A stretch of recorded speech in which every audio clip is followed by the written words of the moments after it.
What up, duds? Crack those spines and shoot your shot with a cute librarian, because the time has come to put away the young adults and become an elderly child. You guys are listening to Super Despair World, the anti-podcast that will never pivot to video because we can't afford a film set. Let's roll that intro.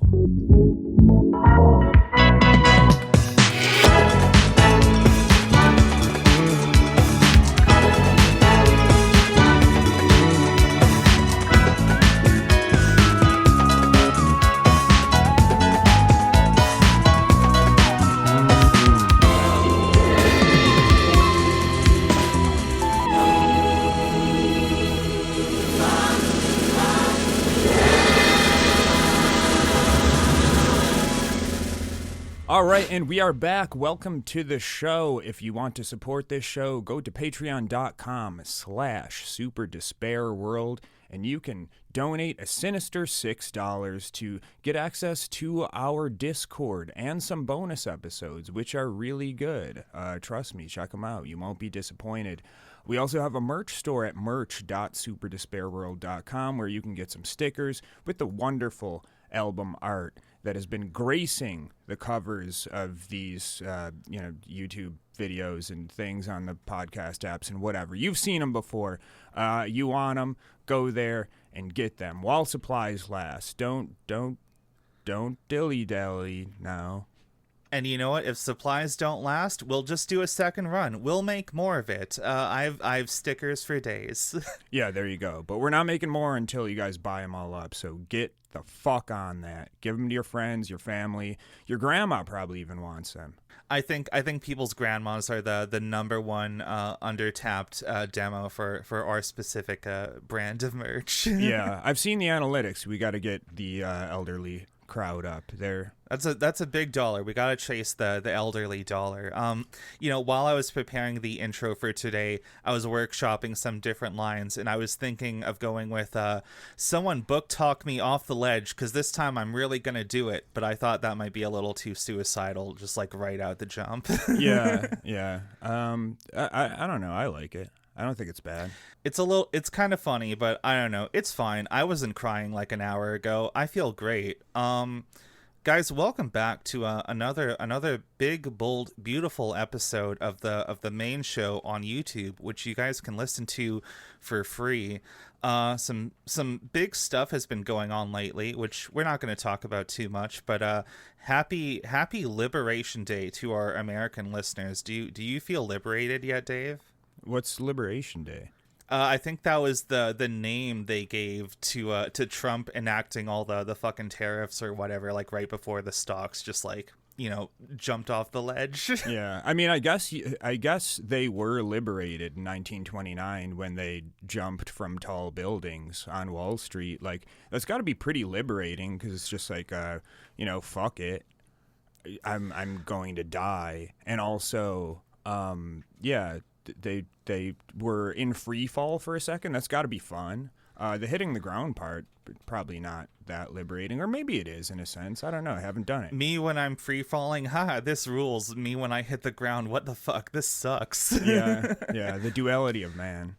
Really I've enjoyed. I think it was an Onion headline, something like Trump reminds nation that desire is the root of all suffering. Yeah, chudda is a real thing. If you've seen the chudda meme before. There's something there, something about Buddhist chuddery versus like dark woke. I don't know. Maybe that's something for another day. But yeah, maybe it's appropriate to start with this. Maybe we're getting a little philosophical, a little literate. Maybe you need a really high IQ and you need to be really well read to understand the humor on this show. Maybe today's youth just doesn't get it. Maybe they just haven't been doing their homework, if you know what I mean. Yeah, what's your Reddit karma score? That correlates pretty heavily with. That is a good question. Do you want me to check right now? Yeah, it's important. I've already opened it. So I have 40 post karma, and I don't even know what I posted, and about 2,300 comment karma, which probably comes from like 3 posts I've made over the lifetime of my account. Wow, that's epic. Did you buy anybody Reddit Gold? No, especially not myself. I would never do that. It was given to me by a friend, okay? Wow. Okay. Yeah, I never got Reddit Gold, so you must be posting some real zingers on there. No, I feel like, man, I'm not opposed to websites necessarily having a premium model or whatever. I think, like, okay, make your money somehow. It's marginally better than advertising, but, like, Reddit is just kind of dog shit and, like, always has been. And I'm like, I legit don't know what you even get out of Reddit Gold. I don't know either. Is it like ad free or something, or is it just like a badge next to your name that said somebody thought you were such a heckin' wholesome chungarino that you got Reddit Gold? Yeah, it's what happens when you're an epic gentle sir and a man of culture, and you won the internet today, sir. Yeah, in it's like Twitter. Like blue checks used to be for the most insufferable fucking people on the planet who earned it, and now you can just buy a blue check after being the most insufferable person on the planet. So it's you used to have to earn it at a fine journalistic establishment like BuzzFeed or Vox or some shit like that. Yeah. I only jumped to Vox because that might come up today. We should get into the topic. Enough teasing about it. This is an episode about the illiteracy crisis. Is there a crisis going on? I don't know. Let's discuss. This will be a bit bonus style because I don't know. I just feel a bit scattered today. Fuck it. Anything goes. Books. Do you like books? How do we feel about books? Yeah, I fuck with books. I read books sometimes. I read books made of paper. I read books on an iPad. All sorts of books. I like words, sentences, even paragraphs. I'm not opposed to them.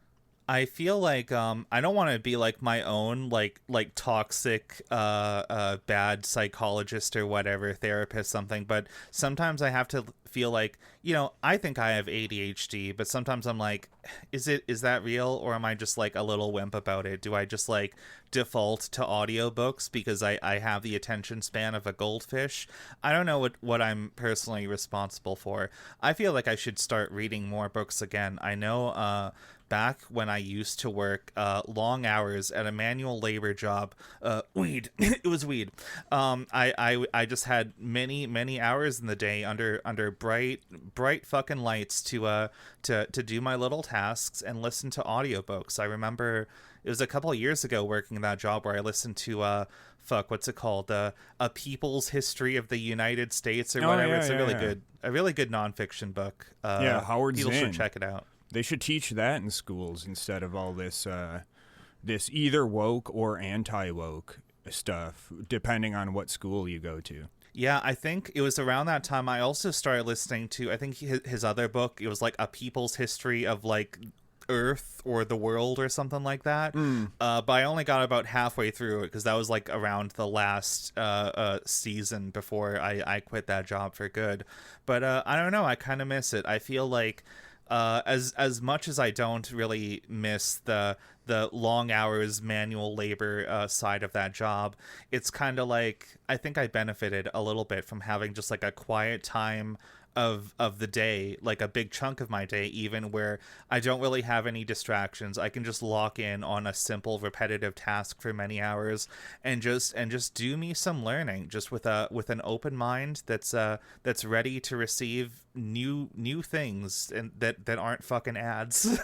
Yeah, I never really got into audiobooks that much. I used to listen to them when I was in college because I lived maybe like 3 hours away from the one college that I went to, and I would go home like fairly regularly just because it's short enough that it's not like a road trip, but it's long enough that you need something to do. And so I listened to a bunch of audiobooks there, but the reason I never really got into them, I guess, goes along with what you said is I find audiobooks much more distracting and hard to focus on unless I'm doing something like some sort of menial task like driving, which, by the way, like driving shouldn't be really that menial of a task for most people. Y'all need to pay the fuck attention.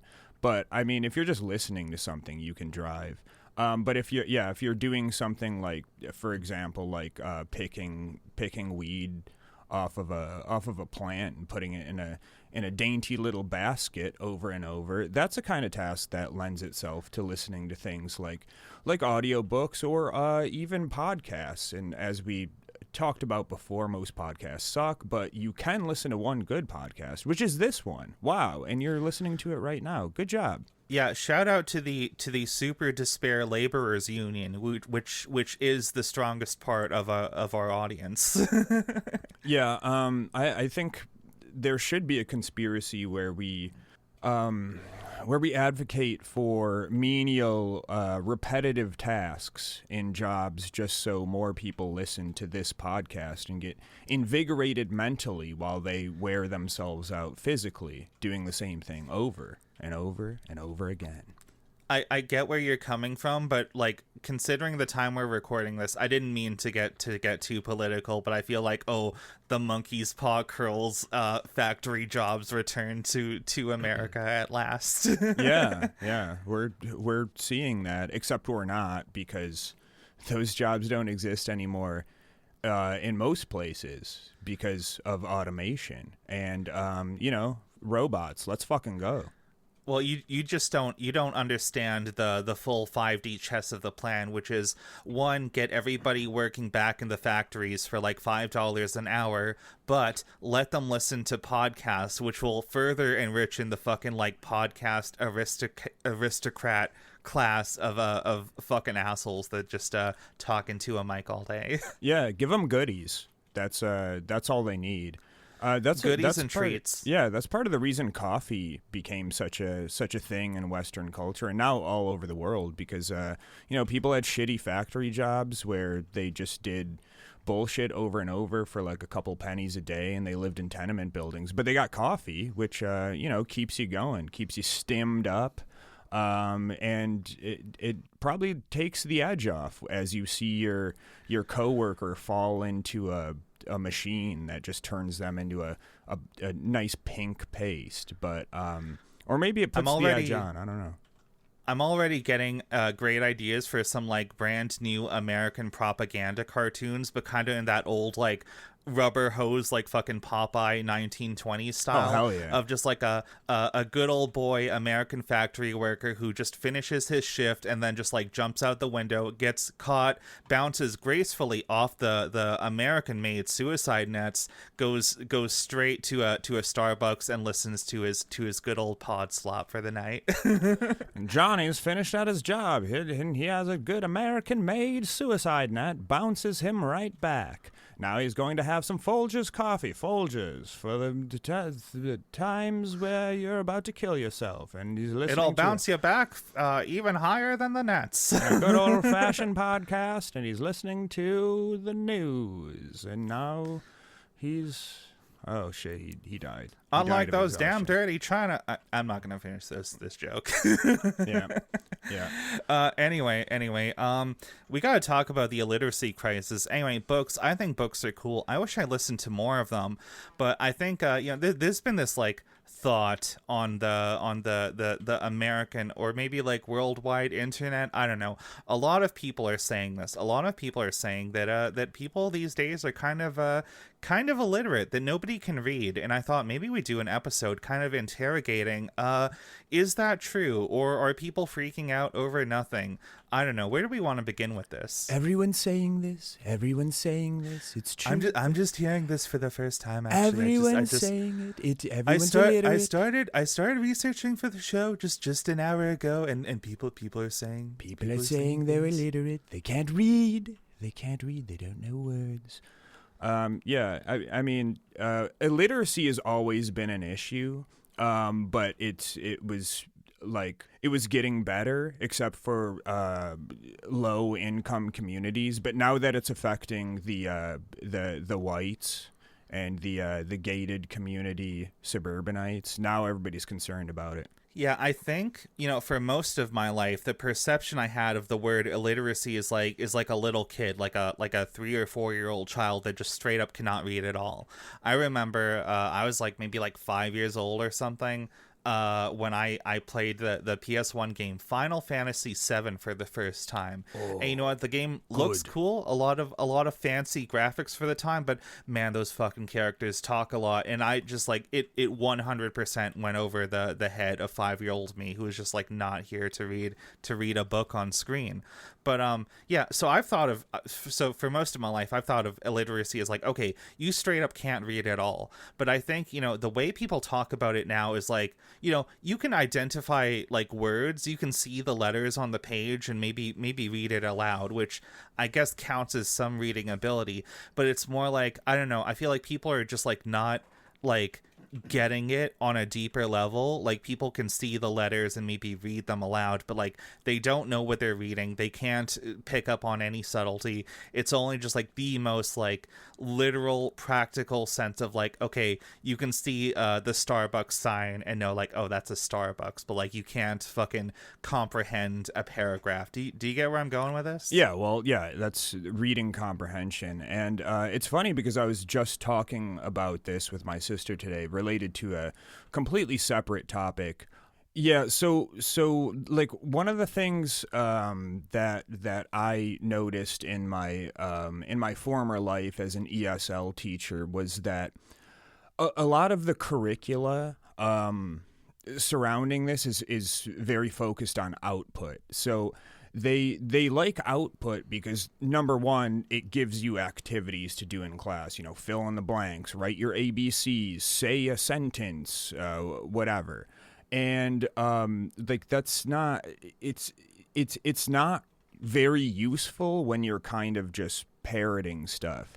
And now, on the flip side of this, there are people who think like, when it comes to learning a foreign language, like memorizing shit or hearing something over and over and like repeating it over and over is bad, which I disagree with. That's how I learned what is supposedly one of the hardest languages for a native English speaker to learn, and I fucking knocked it out of the park. So fuck you, U.S. military government, FSI, or whatever the fuck you're called. But the thing is, you have to understand what you're reading over and over and what you're saying over and over. And the analogy that I made when I was discussing this with my sister was also because I was talking about how, like, a lot of fucking teachers and a lot of subjects are very poorly taught. And the other one that came up was music.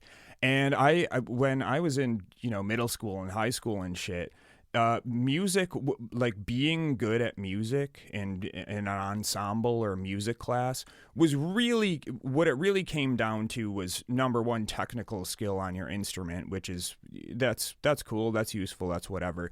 But it really came down to sight reading, which, so the thing is, it's like, that was the metric of proficiency for this. Like, how well can you look at a page, and then these little symbols on the page, how well can you make them come out as sound? But like, I've met plenty of people who are really good at doing that, but they can't internalize that. They can't improvise. They don't know where it's going next. And and this goes back to reading too. Like, if you can look at a word and you know what the sound is, and maybe you know what the meaning is or whatever, but like all of these words put together in a sentence and then a paragraph and then a page and a book and a passage or whatever, if this is just words, like what's the fucking point of this? That's not literacy. That's just like being able to read, which I guess is a little bit different. Yeah, this was a hot minute or two ago, but I gotta say, you win so many brownie points for using the correct pluralization of curriculum curricula. That's a good word. Oh, yeah. Latin is cool. Latin's a cool language. We got to set a high bar for our listeners. You got to use those $1 million words, or else we'll lose the very big brain genius crowd that makes up the Super Despair Labor Union. Yeah, learn Latin, you fucks. You fucking ignorant. You ignoramuses. Ignorami. Yeah. I always confuse fucking what's like a Greek suffix, prefix, whatever versus like a Latin, Roman one, whatever. Doesn't matter. Anyway, I was gonna say, yeah, I never got too far into like band music class, but I feel like when you're at that middle high school level, it's not really about like, learning a ton about music theory, learning to compose your own songs. That's pretty like high level, like creative stuff. It's more about like, can we get this room of like 30 kids to all play the same notes at the same time and like fucking keep up with each other or whatever. And I think a lot of the way that we kind of think about reading ends up being like very similar. I think we have a very like, okay, everybody will read this chapter of the book today and then we'll talk about it tomorrow, and it's always like the most like surface level stuff. And I don't know if you've experienced this, but I definitely did, where it's the classic school thing where, I actually really liked reading novels and like fiction and whatever when I was a kid, and there were a few times where I would just like actually enjoy the book that we were reading for like English class or some shit, and I would just like read ahead or whatever, and then the teacher would get mad at me that I did not keep pace with the rest of the class, and I just went on ahead, and now it's like, I now enjoy this thing slightly less because the person trying to instill it into me as a child like fucking failed and made me not like it as much. Yeah, that's education in general, though. They teach you that curiosity is whatever, learning is a chore, and it's really just about producing. It's really about like rote bullshit and producing something that can impress administrators and school superintendents and the parents or whatever. You just make a little thing. It's the same thing that that you talked about with with band. Is that's why it's all focused on like competitions and recitals and all this bullshit. It doesn't fucking matter if this kid like likes this music or whatever. It's just like, can they play this little wind ensemble piece and sound good? Well, yeah, you're doing a good job then. It's all fucking bullshit. Yeah, this feels like a very kind of like teenage angst ridden kind of like surface level take, but it's very correct in that I feel like schooling as we know it, like the modern school system, was originally like started up to be like something to train factory workers. Like it was in like the 1800s, I think it was like with Napoleon or like around that era, where it's like, oh yeah, the best way to raise up this like very like peasant agrarian society to a more industrial level is to just have everybody prepare for life in the factory by put all these kids in a cramped little room and have them do the exact same thing and punish people who fall out of line, either because they can't keep up or because their personal interest in something causes them to want to jump ahead. And it's like, no, there's no room for having a personal interest or a stake in anything. You have to stick to whatever is there to make you a productive little worker bee or something. And I don't know, I think this is something that's like been on my mind ever since I was a teenager, which is why I said, this is like a bit of an angsty take. I remember I was a little bit of an antisocial kid, and there was a period in time where I was like, fuck school. I think this place kind of sucks. I think I'm being held back in some ways. I think it's kind of boring. I think everyone else here is like kind of a bit of an asshole. And I remember I was like, I kind of wanted to do the homeschooling thing. I was like, why can't I just like stay at home and play video games and do all my homework in like 5 minutes and just like chill for the rest of the week? And like, I'm glad I didn't do that, because I think I'd be even more like socially malnourished and damaged as an adult than I am now, which is not very. I think I'm all right. But I guess the broader thing is like I don't know. There's a nugget of truth there, and that like I think part of the reason that kids accept, high school is like both the best and in many ways the worst time of your life is because there's a lot of shitty things about it that even at a young age people pick up on. Yeah. I mean, in high school, I skipped a lot of class, especially when I got a car. Man, I didn't go a lot, but I still did fine. But it was kind of my like my idea that like it shouldn't just be this like, oh, fucking 8 to 3 that, you know, you go to class whether you need to or not. It's, you know, I kind of took agency over myself, especially my senior year, where it's like, well, I don't need to do anything until fourth period, so I'll just show up then. And then like I don't need to go to the last two, so I'll just leave. And a lot of teachers like get pissed and shit, and it's like, dude, it's nothing personal. Like I just like we're not doing anything. Like I get it. That's in my senior year of high school, I skipped more than 50% of like the total amount of classes I had for the entire year.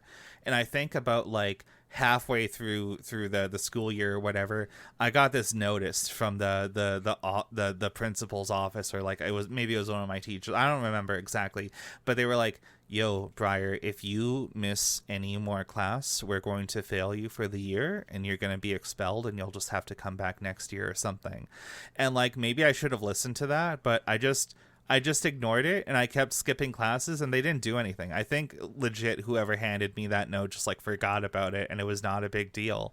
And like, yeah, I don't know, maybe we ought to just like let kids be a little more autonomous, because it's the classic thing of like, everyone in high school is like, you know, when you get to college or when you get to the real world, that won't slide anymore. And then it totally fucking slides. Like college is so fucking chill if you just like, I don't know, you can make your own schedule to a degree, right? Yeah, without question. And I took some AP classes in my senior year, and they were always like, they're not going to let you turn anything in late. You can't do this and that. And then it was like way easier and more chill than this. Like I was that where you learned to say curricula? No. No, I learned that somewhere else. I'm not sure. I certainly didn't learn it in college. I learned that on my own, probably from teaching fucking grammar to like advanced kids and fucking the SAT or whatever the fuck. But I can't bust anyone's balls over vocabulary, because I feel like I know way too much about like archaic English just from fucking playing like Final Fantasy games. Yeah, you do pick up on that. I mean, I used to play fucking Dragon Warrior when I was a little kid, and yeah, they had the old-timey English in there. Was it accurate? Probably not, but like it was fun to say, like, thou art dead. That's what it would say when you died. I was like, no shit, okay, good to know. Yeah, I'm a little sad that they've like toned it down significantly in like the last several years of Final Fantasy 14, the MMO, because I remember like the base game, they really hammed up the fucking like Shakespearean bullshit, and like it was kind of cringy, but I was also like, yeah, I'm so here for this. This is that good literary bullshit. Yeah, I mean, I wonder if that's like they were trying to translate from the Japanese, which used like a traditional archaic something or other, but I don't know. As I understand it, in that game, they had a unique localization thing where they wrote the Japanese and English versions of the game at the same time alongside each other. So it was like they had like some actual people with like college credentials in like classical studies or like Shakespearean like literature or whatever actually coordinating alongside the Japanese. Whatever, it's tangential, but I guess it is kind of cool to whatever extent you consider video games to be literature for the topic of this episode. No, they are, but you know, MMORPGs are cringe, so that's they are cringe. I know people bust my balls about like playing some gacha games, and don't get me wrong, I'm not even gonna defend those a little bit today, but also I'm like, you know what, I think paying every month to keep the game you already bought, I think that's kind of similarly bad to the whole gambling thing. I don't know, I think it kind of sucks altogether, especially because they have like a cash shop where you can buy like fancy little hats or whatever for your character. I don't know, I think monetization just fucking sucks in gaming altogether. Yeah, for sure. I was talking with my friend about this last night. We were just talking about you know, being Epic, you know, like millennial gamers, and you would buy, you know, Half-Life or something, and you'd buy it once for $50 or $60, and then you'd be able to play it online you know, like as much as you wanted, just because people would host their own servers and they would make their own mods, which eventually turned into shit like TF2 and Counter-Strike and shit like this. But they were all hosted like off the thing, and you could kind of do your own thing with it. And there's none of these fucking live service games where it's just like, oh yeah, we're gonna take the servers down because nobody's playing, or like, yeah, you can do this, but you have to like buy shit from the cash shop if you wanna win or whatever. And then there's just a bunch of people like hacking and fucking ruining the game for everyone. Yeah, fuck all that shit. I remember seeing a really good video essay once, and I don't remember the specifics, I just remember the broader point of it, which was something about how older games, especially things with like a multiplayer mode, like old first-person shooters or whatever, they used to have bots in those games, which like really did wonders for like making them like archival reasons, like, oh, this is a thing you can still play like 20, 25, 30 years later, sure, even after everybody's offline rather. And like newer games just like kind of stopped doing that at some point in the 2000s, which is like a big bummer. But yeah, you got to jump right in there with the sweats. That was my thing about like when I tried to play what's the fucking Apex Legends before, and it was like there was like a training ground, and and I was like, oh, this is a neat game, like it's nice, feels good, there's some neat fucking weapons and shit and whatever. And then it's like your only option to actually play this game is like jump into live lobbies where probably everybody's a fucking smurf and you just get like molested right out of the gate, and it's like, wow, this is such a fun game, cool. That's awesome. So it's basically like if you haven't been playing for the last fucking 3 years, you have no shot of like ever having fun. Fuck that. Yeah, that's the problem with games nowadays, like fucking Overwatch or like League of Legends or whatever, where it's like, even if you go in as a new person sincerely wanting to try it out, it's like, oh, the only people who enjoy this entire fucking hobby are people who have been at it since like 2011 or whatever. So you're gonna have a bad time, and that's not good. But maybe we should segue things a little bit, because I did want to maybe get back on the road a little bit. There's a lot of talk, right, about the illiteracy crisis, and I don't have like hard stats right in front of me, but it does seem like for the last few years, right, we've seen a lot of teachers at all levels say like, oh, kids in like elementary, middle school, all the way up to college or whatever, the teachers are saying like, wow, nobody can fucking read anymore, nobody can write anymore. And like, to what extent is this valid, or do you think it's like overblown at all? Phone bad. That's why.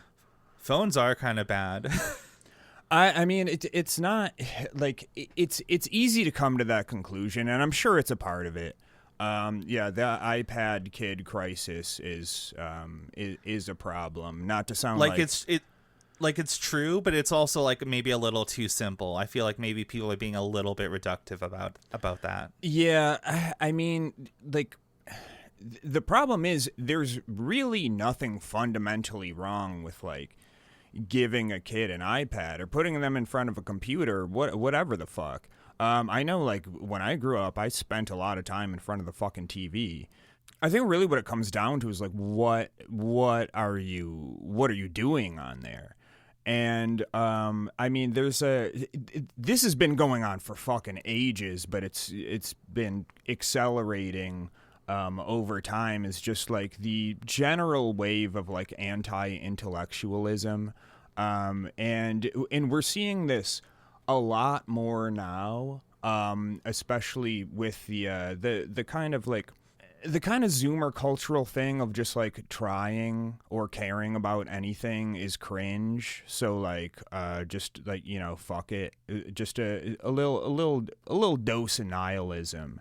And I'm not gonna say like when I was a kid it wasn't considered like lame to like try hard in school and shit. But yeah, it's a lot of it is it comes down to like just the variety of fucking instantly accessible slop that would that's just it's not better, and I don't think people necessarily like it more. It's just like more easily accessible. And I think another big part of this, and it's not a kid that they be using their phone shit necessarily, but it's also like the what's what is word I'm looking for? It's kind of how people Is it like curricula? I'm sorry. I'll stop saying that. It's kind of like how people like patronize and infantilize kids, and they don't respect them like intellectually. So I mean, I've seen this with a lot of shit where you know, if I ever watch like a kids show, if I ever, you know, have to do that, and like I see like, and I'm not saying like there weren't fucking shit kids shows when I was a kid, and I'm not saying that there's not good ones now. I heard Bluey's a banger. I haven't really watched too much of it. I feel like myself, there needs to be something done about Bluey adults. I think I said this like 30 fucking episodes ago, but I feel like all the adults saying, oh, Bluey's actually good, I feel like it's a psyop meant to like whittle me down. I don't know. But hard agree that even back in the day, right, there were a lot of dog shit cartoons. Trust me, I'm Canadian. I know this for a fact. There were like 2 good Canadian cartoons, maybe like ever, and that's about it. That most of them were like really fucking bad. Yeah, I mean, like when I was a kid, I read like Calvin and Hobbes, which was great because it worked on multiple levels. Whereas like you know, as an adult, I can understand a lot of shit that I just kind of read and didn't comprehend, as a callback to the earlier thing that we were talking about.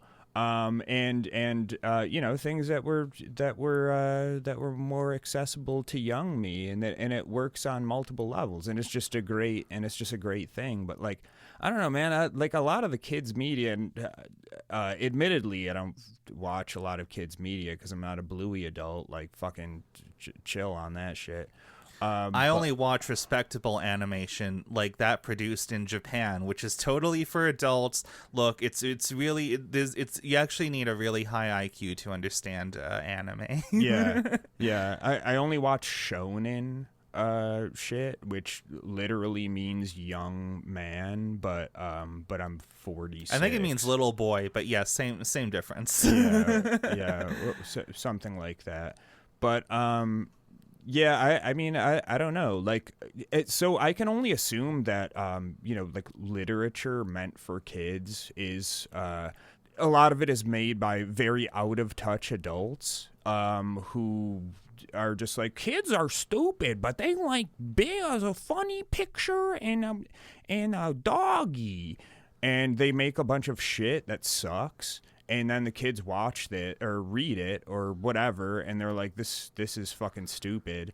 And then they'd rather look at, I don't know, fucking, they would rather watch Scarface with Uncle Johnny, which is a piece of cinematic legend. And I mean, like, to some extent, I kind of get it, because I think most adults don't really remember what it's like to be a kid that much. Like, you hold on to some bits and pieces. There are some things that will happen to you as a child that you will just, like, hold on to as, like, a chip on your shoulder for the rest of your life. At least, I don't know, at least maybe that's a self-report on my part. I think that's pretty normal. But, you know, a lot of adults, they get into making media for kids, and they don't really remember what it's like to be a kid.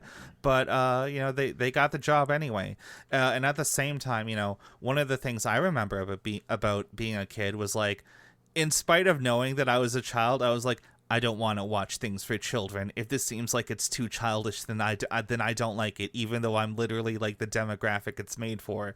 I think I told this story once. It might have been a bonus episode, whatever. The brief version was, I remember I was in the like little graduating party at the end of the year for my 6th grade class, about to leave elementary school and go into middle school, and there was like a whole like nautical undersea theme or whatever for the party or something, and we were originally going to watch Pirates of the Caribbean, which was like a pretty new movie at the time, in the school gymnasium or whatever.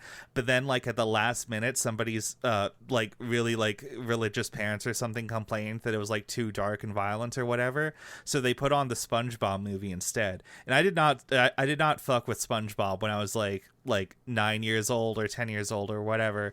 So I was like, oh, this is like a baby movie, and I hated my whole night is ruined because I a child have to watch a children's movie. You know what I mean? Yeah, but I did end up watching the SpongeBob movie as an adult, maybe like 10 years ago or so, because I put it on for a class of kids that I just didn't feel like teaching that day because they fucking sucked and that job sucked. And I liked that movie. I thought it was fucking good. I fuck with the SpongeBob I've movie. I've come around on SpongeBob. I feel like on some level you have to respect it for like, okay, it made a lot of like memes that really stuck around even to this day. I still think back to like whenever Chud says something like I'll be dead in the cold ground before they ever take my guns, and then it's like SpongeBob and Patrick next to like an open casket pointing at it, like, okay, get in. You know what I mean? Like that's a classic. That's great. yeah. There's a lot of funny little gags there. It's a clever show. It's a clever show. I'm down with SpongeBob. I'll say it. There I say it. Yeah, from what I've heard, I've listened to some YouTube videos, podcasts. I don't know. I'm not going to shout them out. No free clout on this show. But there's a YouTube series that talks about like they watch newer seasons of SpongeBob, which I think is either still going or wrapped up in recent years. I don't know. It's kind of like a Simpsons thing of like, man, the show should have really ended a long time ago. And like apparently the newer episodes get really fucking weird and bizarre with it, and usually not in a good way. Yeah, well, I mean that brings up a good point. And there before I talk about that, there's one thing that I was thinking of. It's like, you know, like when and I don't know how different this is now, but you know, when you think about like English class, they're always trying to make you read quote unquote the greats, and like. We didn't read great books in my English class. We read Canadian books, which were not great. yeah. I'm sure that sucks. That's why Canadians are all illiterate. But yes, I'm aware of like the American canon of great books. The Fahrenheit 9/11s, the 1984s, the Huckleberry Finns. Maybe it's Fahrenheit 451. First of all. Right. Sorry, Philistine. I'm Canadian school system. I know some English class at my school taught that, but it was not. My teacher did not decide. That's the thing. I read all of those, and I thought like a lot of my like advanced English teachers probably were like, they're ready for this, and it's like Fahrenheit 451 and like 1984. They're fine. They're okay. Is it like a literary masterpiece? I don't know. The thing is, maybe it was in 1985, but we've been inundated with a lot. Like, these are not like. I think that book was written well before 1984, but well, that one was written in the 50s. I don't know about Fahrenheit 451. I think that was the 70s or something. I could be completely wrong, but it's not. It's not a recent book, and yeah, like. But like those themes have already been kind of. It wasn't like, what if the government is oppressive? Whoa, what?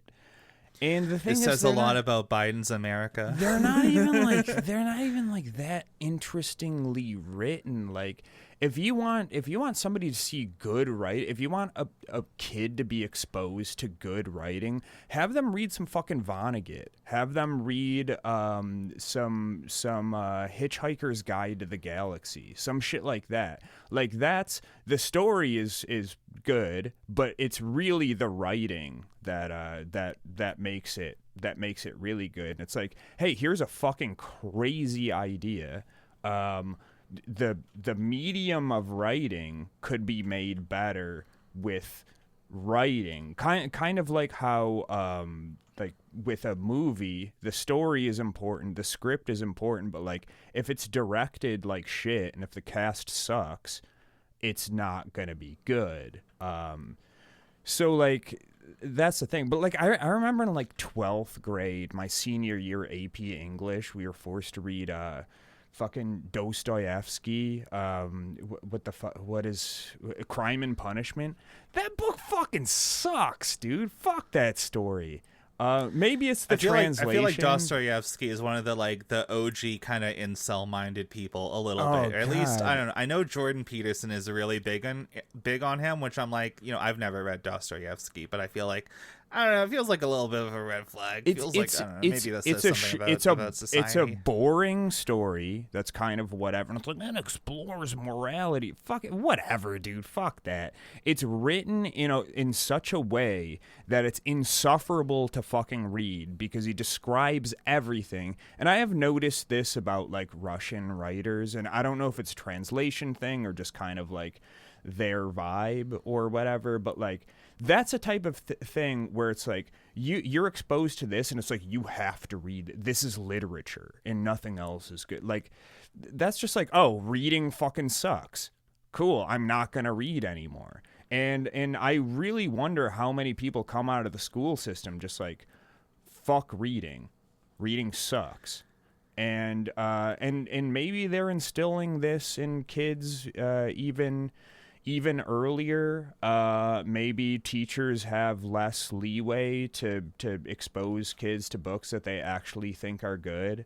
And like I don't know, like I've heard like a lot of kids were definitely in a like Diary of a Wimpy Kid, which I taught that to a bunch of kids before, a bunch of classes, and like those are good. Like, it's kind of a book, it's kind of a comic, but it's like a book with illustrations which are in comic style. It's an easy read. It's entertaining. There's some little gags in there. It's good. I understand why people fuck with that, but like, like I don't know. Maybe some people think it's like too I don't know, it's too advanced for younger kids and like too baby for the older kids. I really don't know. I've been out of the fucking English education game for too long, but either way. I was gonna say, going back a little bit, the thing I noticed about a lot of Russian literature is that it really like takes me out of it, that they write like half of their letters like backwards, and I have to hold a mirror up to the page. It's like, it's hard to lock in and really focus on the story. It kind of takes me out of the whole thing. Yeah, that's good. No, but getting back on track, yeah, I think you're onto something, right? There's kind of like a bit of a divide between like what is like good literature, and I do think, to some extent, kids do need to latch onto what we consider to be good literature, even if they don't necessarily appreciate it 100%. It's kind of like to the extent we use the media diet analogy, it's like you gotta eat your fucking vegetables from time to time if you want to. Yes, but you can make vegetables taste good. This is the problem. True. This is a problem. This is the problem with education in general. Is it's turned into this like it's a Spartan, like, suffering is good for you and enjoyment is not, and it's kind of this like this trade-off, and it's always seen as like a zero-sum game of like, if you're enjoying this at all, you're not getting the maximum benefit. And it's the same thing with like music or whatever, where it's just like, if you want to get good, you have to run scales over and over for like monotonously for 6 hours a day. Don't play a song you like. Don't jam. That's bad. That's bad. That means you're having fun, and that's bad. And that's not going to make you better. Not only that. I'm kind of agreeing with you. I'm going to play devil's advocate in a moment, but for now, I agree with you, because also like the point of a lot of these classes, especially when it comes to like English and literature, right, is it's not just there to instill in you what is good literature, because there's good literature that's popped up like on almost every corner of the planet, right? To some extent, I know I'll speak to Canadian English. I'm sure it's similar in America, but whatever. From my experience, part of the point of English class when I was in high school was, oh, we don't just need kids to read good books. We need them to read good Canadian books and believe that our nation is a place that produces like worthwhile pieces of culture and literature or whatever. And like now as an adult, I don't really think that's true personally. You know, if you ask me, I think Canada is kind of a dog shit nation. I think this country exists for no other reason than to pull oil out of the ground and put Indians in mass graves, and I think that's true right up until the fucking present to this day.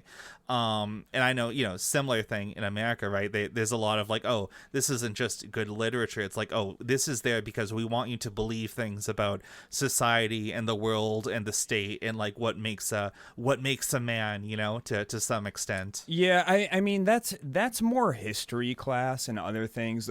The Canadian we must consume Canadian, like, and you see that on like radio stations where it's a little protectionist. In a way, isn't there like a law where they have to play like a certain percentage of like Canadian artists on like certain stations or whatever the fuck? Yeah, something like that. I know that was definitely true when I was a kid. I know like it's kind of different now because like fucking internet killed the TV and radio. But a lot of that is it's a whole thing. I know, you know, being in Canada, right? I use the word protectionist because I feel to some degree, as much as I object to it, I feel like if we didn't do this, then our culture would be even more like fucking assimilated and just be like USA too. You know what I mean? Yeah, for sure. So. And that to that point, like the U.S. doesn't really need to worry about that when it comes to media because we kind of have hegemony. That's that soft power. Over music and movies and to a lesser extent, you know, books and shit like that. Just because we have cultural exports that are shoved up your ass, whether you like them or not. But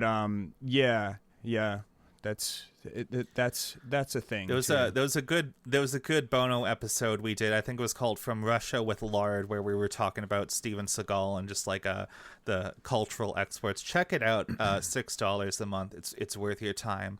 I wanted to play a little devil's advocate, right, about the whole like, oh, what's good for kids, you know. If we consider good literature in the media diet to be your vegetables or whatever, sure, I agree. I love me a good salad. I love some good like steamed vegetables or whatever. I like buttering them up a little bit. But at the same time, you know, if my diet was nothing but vegetables, and all the vegans are gonna get very mad at me, I'm sorry, but whatever. If my diet was nothing but vegetables and stuff that's quote unquote good for me, you know, I'd get sick of it a little quickly. I want my little treats. I want my little junk food. I want a little special something every now and then.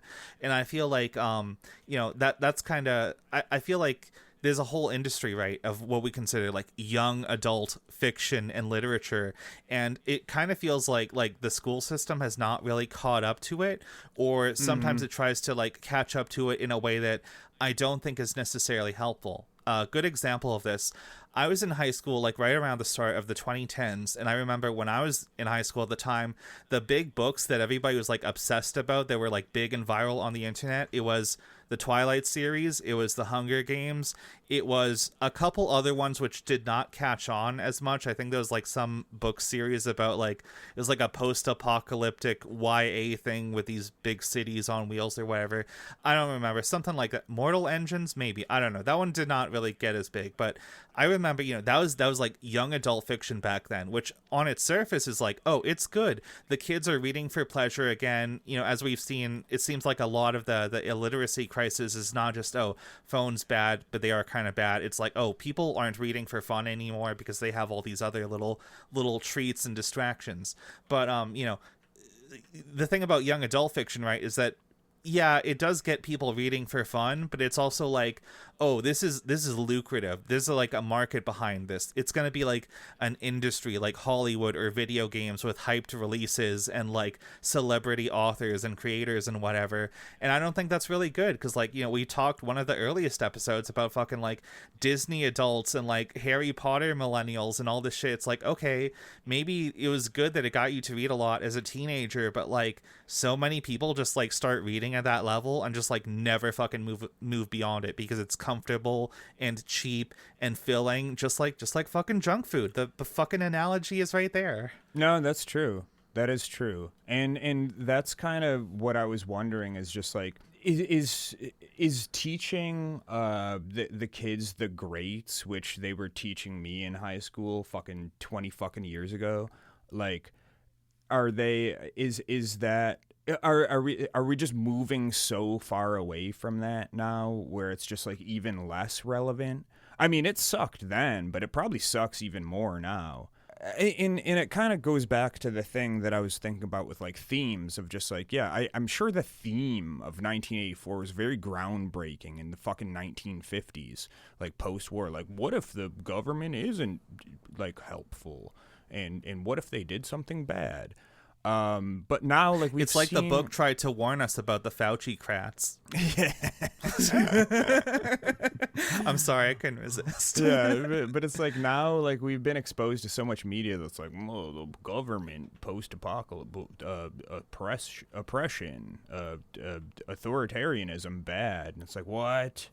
No way, dude. That's crazy. I don't know how plugged in to young adult fiction you are, but I feel like they really like their post-apocalyptic settings where it's like, oh, this is a unique kind of dystopia and everything's really bad and shitty, but then like 80% of the book is just about like a fucking like teenage love circle or some shit. You know what I mean? Well, it feels like very like it has the outline of something for adults, but it's like, nah, this is like cheap like candy media or whatever. Yeah, post-apocalypse is just a more like relatable version of like fantasy, where a lot of it is just especially if you're a Democrat. I'm sorry, go on. It's just very like derivative, kind of like very easy, kind of good versus bad. There's a bunch of tropes in there. In like everybody's life, for the last like several decades has been kind of just like quiet desperation. Most people have like really no purpose in life. It's kind of just like, fucking wake up, go to school, go to work, fucking, you know, whatever. People live very passively. They don't like actively doing things, I feel like. Yeah, and people genuinely like, it's like a second screen existence. Yeah, they want a sense of purpose, and these are just like very, very easy escapism, which gives you a very simple like mirror to the world that we live in, which is like kind of weird and like kind of, I don't know, it's kind of nebulous in a lot of ways, but like there's just like, oh, survival, good versus bad, love, friendship, camaraderie, and like overcoming the odds. And it's just like that's appealing. Like, I get it for sure. Or it'll also have oftentimes the most like basic like the first like subversion you would think of that makes some people feel really clever if it's like the first thing they've ever read, right? Where it's like, oh, guy who has only ever watched like 2 zombie movies is like, oh man, what if mankind is the real monster after all? Holy shit, dude, you know what I mean? Well, some really people are like that. That like that people can be bad. What? No shit. Yeah, I mean, it's like the zombies, right? They represent AOC's big stinky feet stomping down on the face of the American worker for the rest of history. No, that's a book I would read. Scholastic. Got some. Well, I don't know if I would read that book. I would definitely read books about that book on the internet. Yeah. Okay. I never got into the fan fiction thing. Maybe it's, I don't know. I don't think it really fits this episode. I don't really get it. I feel like it's a whole like, oh wow, people who write fan fiction like certain books more than I think I've ever liked anything in my entire life. I don't even play mods for video games just because I don't want to like consume what a fan made. They probably suck. Yeah, I don't know. There are some good mods, but whatever. Before we wrap up the episode, I think we still got like, you know, a good little chunk of the show left, there were a few things I kind of wanted to hit on. Right, we've said often this episode the whole like phone bad phenomenon, and to an extent I'm like, yeah, it's phones are bad, but also like I don't think we really can or necessarily would want to go back to life like completely without them. I don't know. Maybe the ideal solution is something like a like an Amish community, except the technology level we all agree on is like 2002 or something. I don't know, something like that. But the broader thing I want to hit on is that there's kind of two sides if we're getting socio-political with it, right? There's kind of like the material reality, and then there's like the cultural side of it. And like there's a lot we can say about the culture of like, oh, young adult media, or like fiction that appeals to like the lowest common denominator, the fucking like Marvel movie cinematic bullshit, that kind of thing, in whatever the literature equivalent, I guess young adult stuff, right? But yeah. I think the culture side of it, like what people get out of books, I think that's kind of downstream from the material side of things, right? And it like we referenced this article from Vox earlier. We're not going to read it. This isn't a read an article sort of episode, but in researching for the show, I noticed that, oh yeah, there's a bit of an illiteracy crisis, but most of it stems from, one, COVID, and two, like all the little tech, all the little goodies and treats or whatever that people have nowadays means people aren't reading for fun as much. And I feel like, when we say something like phone bad, we have to figure out, okay, well, to what extent are people like responsible for this versus like the world around them just being kind of shit? When I think back to my own childhood, it's like, okay, I used the internet differently, but I was on a very fucking different internet than what people have now.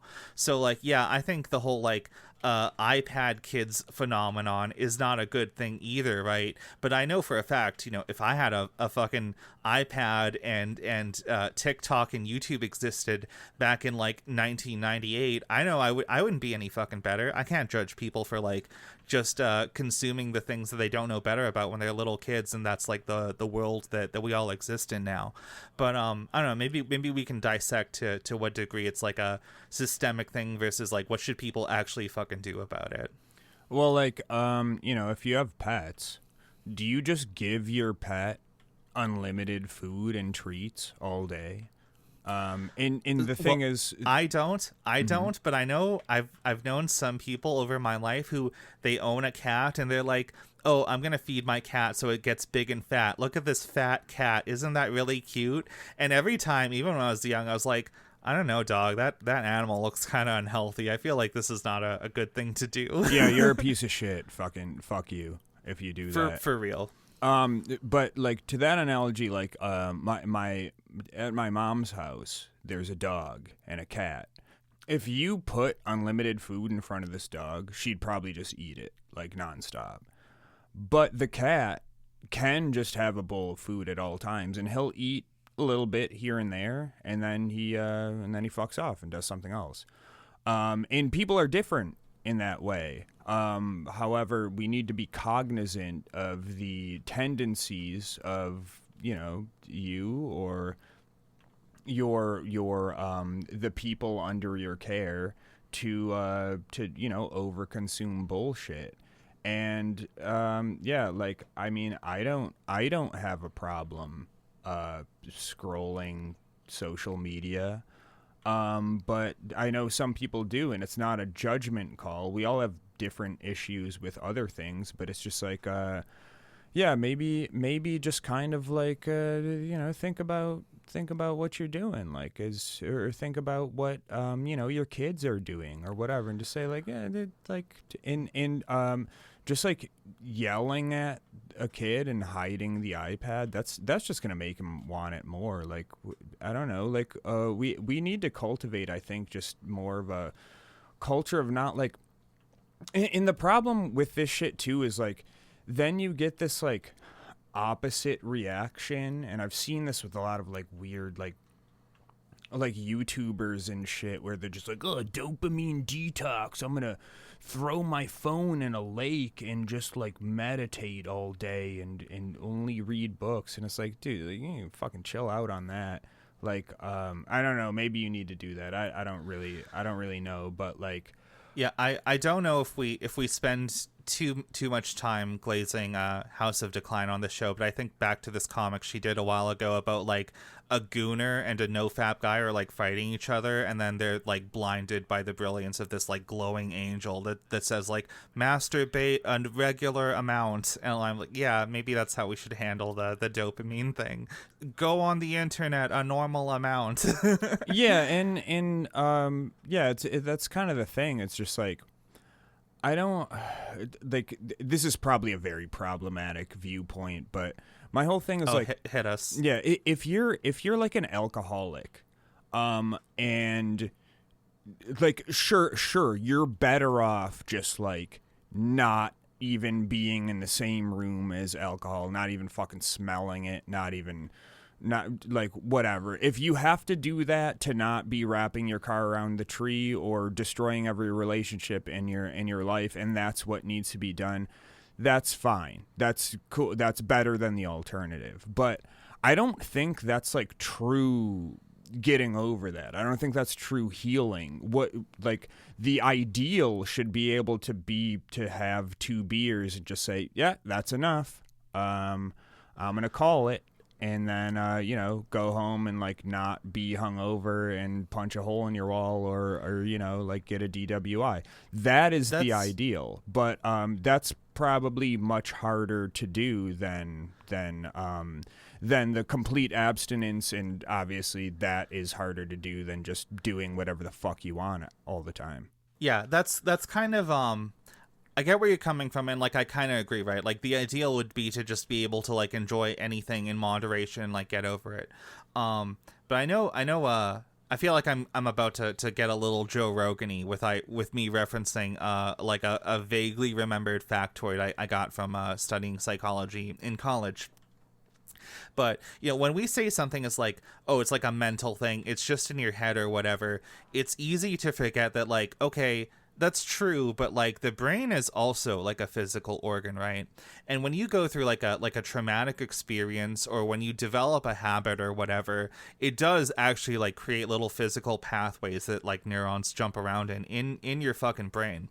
And for a lot of people, a lot of people aren't like alcoholics just because like, oh, I just really like the taste of alcohol or whatever. Like, no, it's like it's their way of coping with something, or I'm not gonna speak like I'm an expert on addiction, but you watch any of these shows like fucking like Intervention or some shit on TLC or whatever. It's like, okay, pretty much all of these people had some really fucking serious shit happen to them.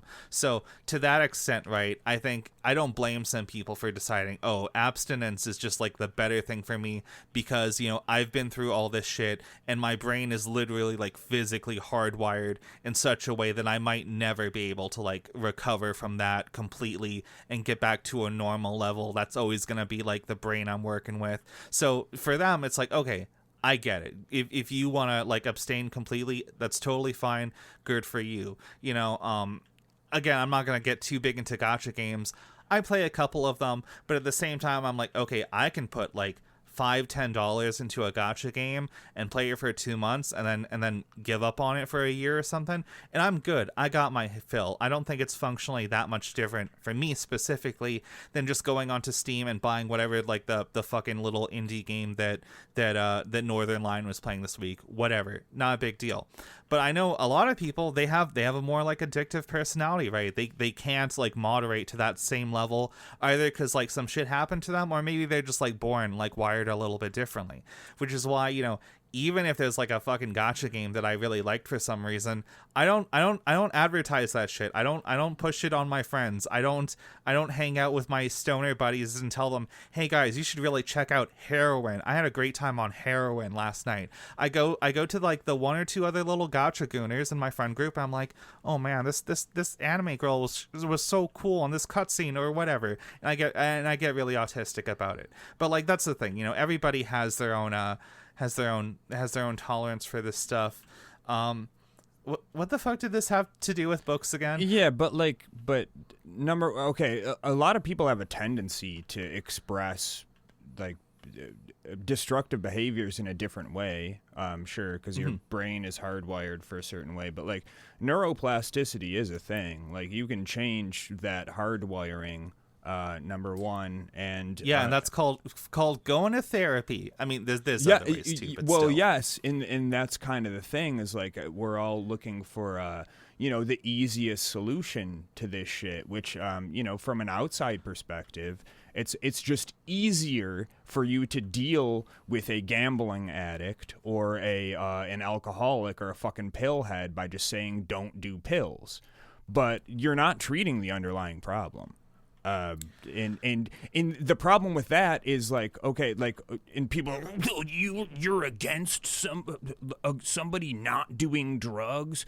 What? Well, fuck it. And it's like, no, the real problem with that is they have one bad day, they have one breakup, something fucked up happens to them, and they'll fucking be scrounging the couch cushions for that fucking. You want to know pill. how I got these scars? I'm just kidding. I'm sorry. They'll be scrounging that shit, and it's just like you're on a fucking razor's edge all the time. What you really need to do is find a way.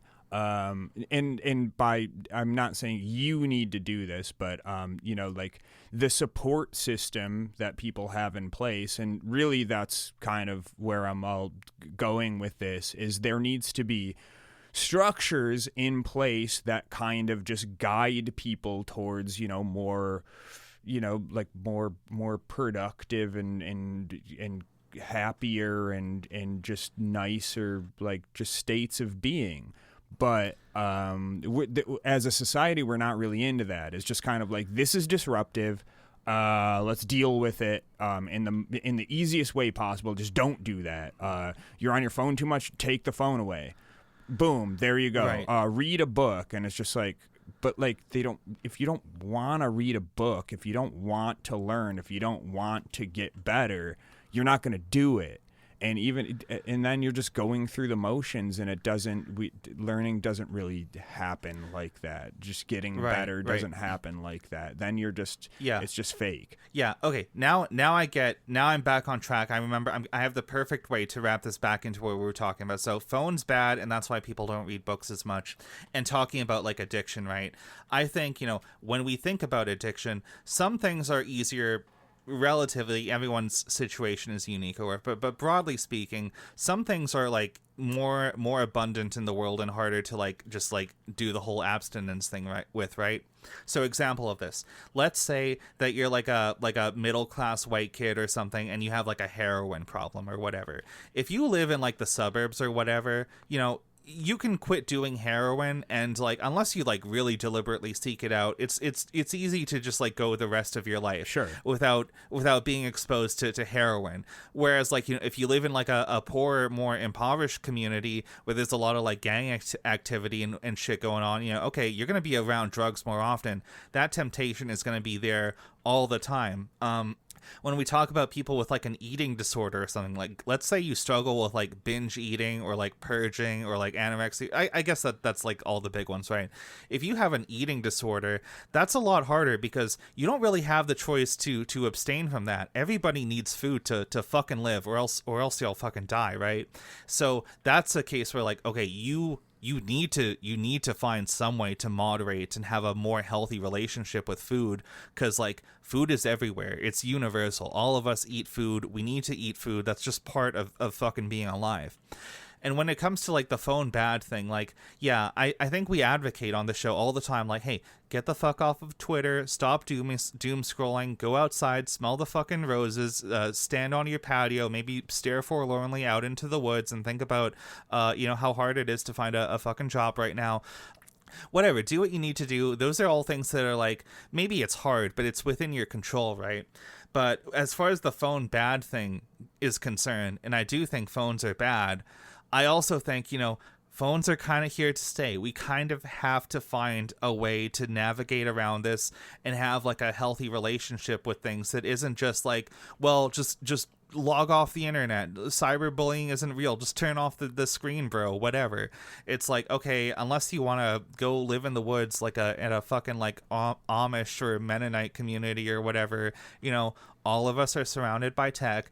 It is rotting our brains, but like we need to find some way to deal with that. And like, I don't know, maybe the solution is to find more healthy ways to incorporate it into the classroom. I know some schools give kids like little little ThinkPads or like Lenovo laptops or little Microsoft whatever they call them, the little Microsoft tablet, whatever, to do their homework on. And I'm like, okay, that's cool, but like, I don't know, maybe they don't need to be connected to the internet all the time. Maybe you could just like load up those little devices with like whatever books you're reading for the semester, but maybe a digital copy of whatever is like in the school library. I don't know. I feel like there has to be a healthier middle ground than just either like lie down and rot and accept the fucking like tech dominance over culture and the human mind for the rest of time, versus like abstain from all technology ever. I don't think either of those extremes is good. It's here to stay, so we gotta find some fucking way to live with it, right? Yeah, well, I think a big part of it is tech illiteracy, which sounds like kind of a very Reddit way to just like dumb everything down into that. But when I was in my like when I was in my grad program, I took a lot of classes on like digital, like tech and learning and all this fucking bullshit. And, like one of the things that was always a takeaway, which is fucking obvious, is just like, don't shoehorn fucking iPads into things that could be done with a piece of paper or like just something else. It's like, don't just like use tech for the sake of tech. And I think that's part of the problem with education is like, it was really sold, even in like the mid 2000s, just like, we're going to give everybody a laptop and it's going to transform education. And really it was just like some fucking scam that some like ThinkPad dealer did on some fucking affluent school where they just had them pay a fucking $1 million to get some laptops that most of the kids are just going to smash in the fucking corner. It's finding fake problems so you can sell the bullshit solution, which is a thing you didn't really need. My favorite, not to talk over you too much, but my favorite example of this is back in the 1950s when they were discovering nuclear power and putting fucking radium and everything. That's radium too fast. Unlock the power of the atom or whatever in your fucking breakfast cereal. Have some or whatever, radium eye makeup. It'll make you more beautiful every day. And then, it's kind of crazy. People's faces fell off. Whoops. My favorite is the fucking, what is it, like uranium or plutonium, like glass fucking like vases and like plates and dinner bullshit or whatever. It's like, okay, they look kind of cool, but also don't fucking serve food on that shit. Yeah, you can still find those around somewhere. In some places. There's also like polymers that have certain radioactive elements in there, and they're not going to like give you cancer if you use them, but if you put a Geiger counter up to them, they do a little beeping. Right. My point was like, okay, nuclear stuff was the hot new thing back in the 1950s. So it's like, okay, we got to sell it in every fucking product because that's the thing at the time.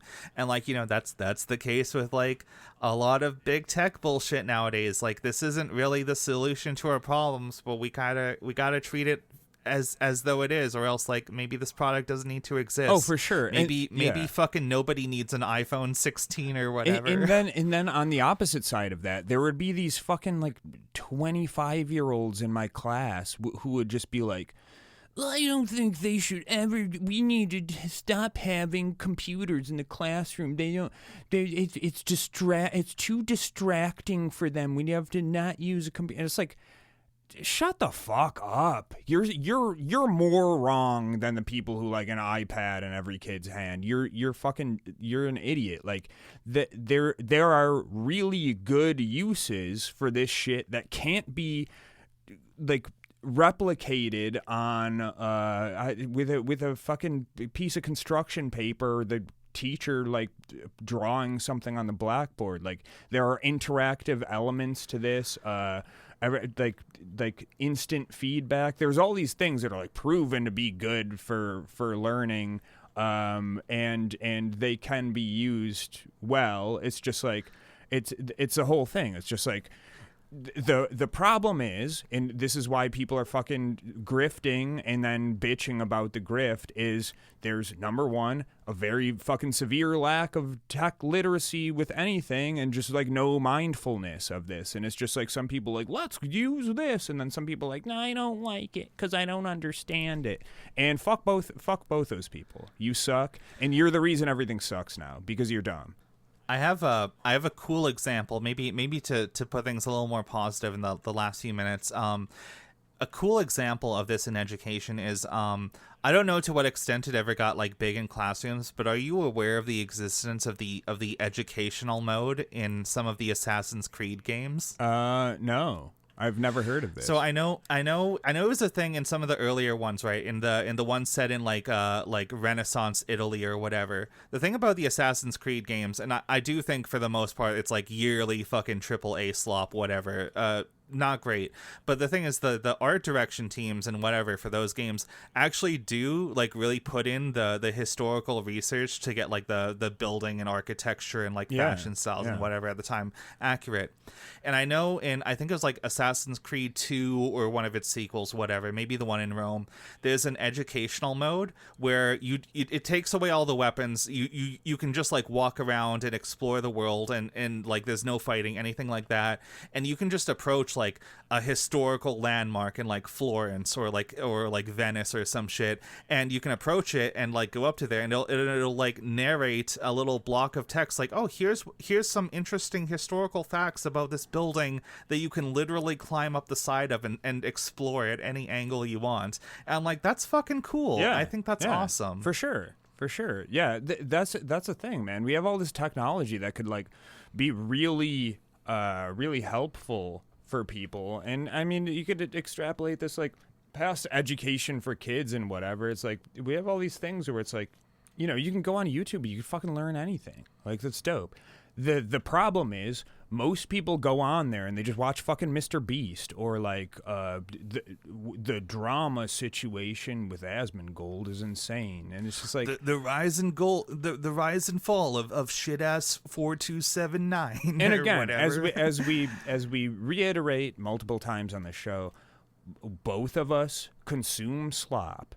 Like just no one like no one is free of this. We are all guilty to some extent. Yeah, just like we have, everybody eats a little junk food sometimes. But like, if you're facing 7 sleeves of Oreos twice a day, maybe stop doing that. Like, maybe just think about what you're doing. And this is what I say about all destructive behavior, and this has helped me a lot to get over a lot of the destructive behavior habits that I've had in the past. Is just like, don't fucking watch a YouTube video where it's just like, don't stop watching a screen and just lay in your bed and meditate and read Ulysses, and you'll be an alpha male and be making $1 million overnight.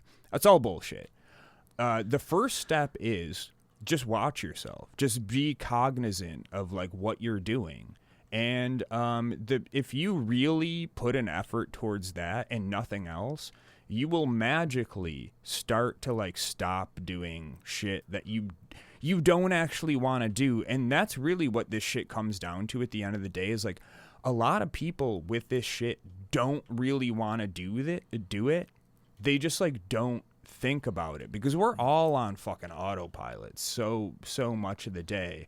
And that's why what I think about like with kids all the time, or when I used to teach kids, I mean, I still do to a certain extent, but like it's easy to just be like, this fucking dumb kid is just doing whatever. And it's like, yeah, I mean, I was definitely like that, but who is teaching them to just kind of like to like just fucking watch themselves and be like, be kind of cognizant of what the fuck you're doing all the time. I mean, if we cultivated this, you know, nothing nothing bad would ever happen. Now I've become Chudda.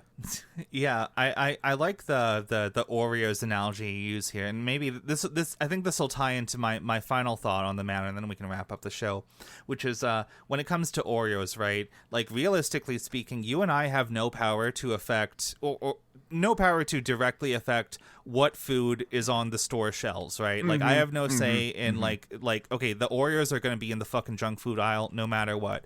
I don't get to decide what's in the store. I do get to decide, to a large extent, what I put in the fucking pantry or fridge of my house, right? And that's kind of the broader thing.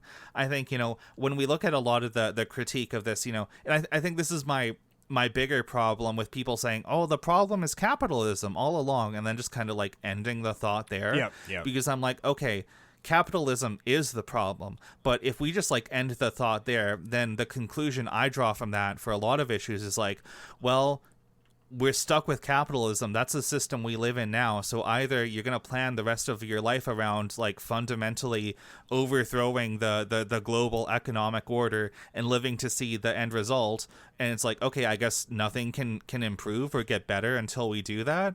And like, I don't accept that. I think I want to eke out the best possible life I can before I'm fucking dead, and maybe something will happen, or maybe capitalism will still be in full fucking swing by the time I'm old and rotting in my grave or whatever.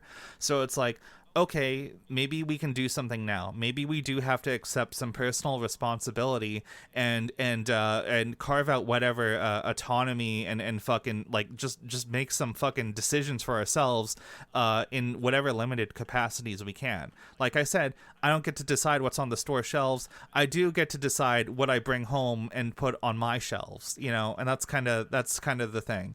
I wish people read more books. I wish we lived in a society that made it easier to read more books. But until we get there, and I'm not saying don't fight to move us in that direction. Absolutely do that. But like, until that world where it's easy to read comes about, you kind of have to do the hard thing. You have to crack open the fucking book yourself. You have to choose the less convenient, the less comfortable, the less passive option, and maybe it'll hurt for a little while. I know it fucking does. I don't like eating my vegetables all the fucking time.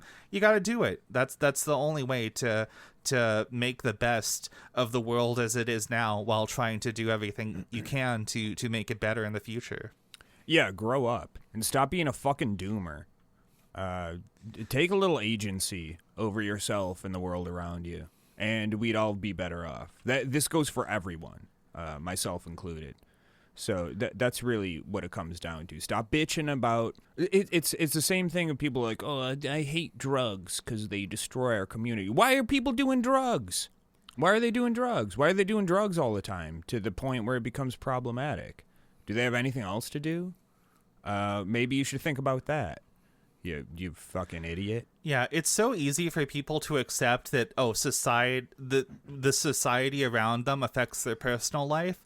But when you try to move things in the other direction, everybody's like, oh, they bitch and moan and they have every excuse under the sun to not do anything. But no, if you can eke out whatever like little nuggets of gold you can in your own life, if enough of us do that, it's gonna affect the broader world as well. I think whenever you take back some decision making and try to make the best for yourself in your own life, and you choose the less convenient thing, and you read the fucking book, you're doing your small little part to make it easier for everyone else to read the fucking book as well, instead of just being like, well, I guess we'll read the fucking book later once capitalism is done. And it's like, well, no, you have to fucking do something. You have to manifest the world you want to live in. And I think that's all I got. This is the last thing I'll say on that. Have you ever heard of the rat park experiment? I believe so. Is this? I think I know it by like the rat utopia thing. Yeah. So they have two groups of rats, and one of them lives in like a shitty, overcrowded cage with nothing to do, and it had like a fucking opium feeder, and the rats there obviously were just like mashing. Let's call those the Democrat rats or the Demo rats, if you will. California rats, am I right? And they're just mashing the fucking opium feeder thing. And then they made like a rat utopia with like a bunch of shit to do. They got fucking hamster wheels.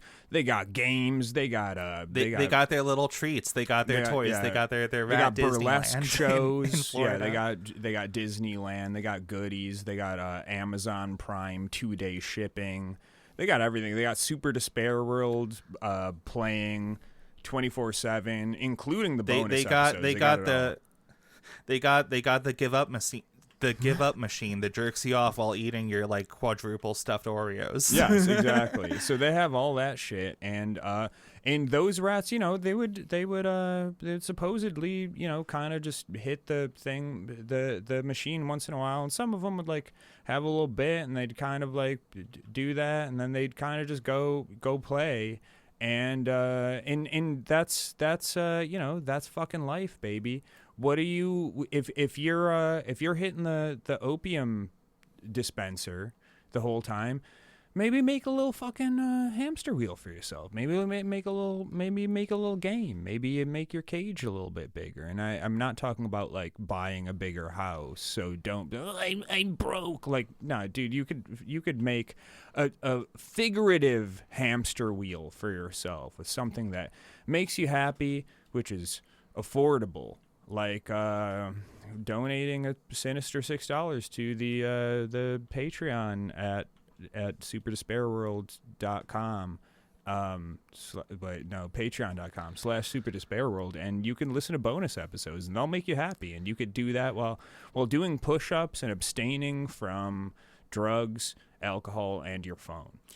Yeah, I think, you know, we've said a lot about capitalism today, and I think, you know, if there's anything I really want the audience to take away from all this, to really bring into their own life and affect society at large, I think that the ultimate lesson here is that consuming podcasts, and specifically funding our podcast, is activism, and it will fix the world. It's all you need to do. It's that simple. Patreon.com, Super Despair World. Check it out. Like one of these fine people who have already taken that first very difficult but very rewarding step. Yeah, all right. So we got Protagon, Nick, Clam, Walker, Weasel, Nilly, Heresy, Brina, and Patty. An amazing squad who are definitely not affected by capitalism at all. Truly the few, the brave, the enlightened, and they will live to see the pearly gates of heaven unfold before them. It might be Chinese, but you know, that's fine. That's fine. We take that heaven. That one's good too. Yeah. But yeah, you're all in rat utopia, and everybody else is in rat hell. So feel good about that. And if you're not in rat utopia right now, give it a shot. Maybe it'll change your life. Instead of looking at TikTok, listen to the bonus episodes. You might learn something. You might just feel good about yourself.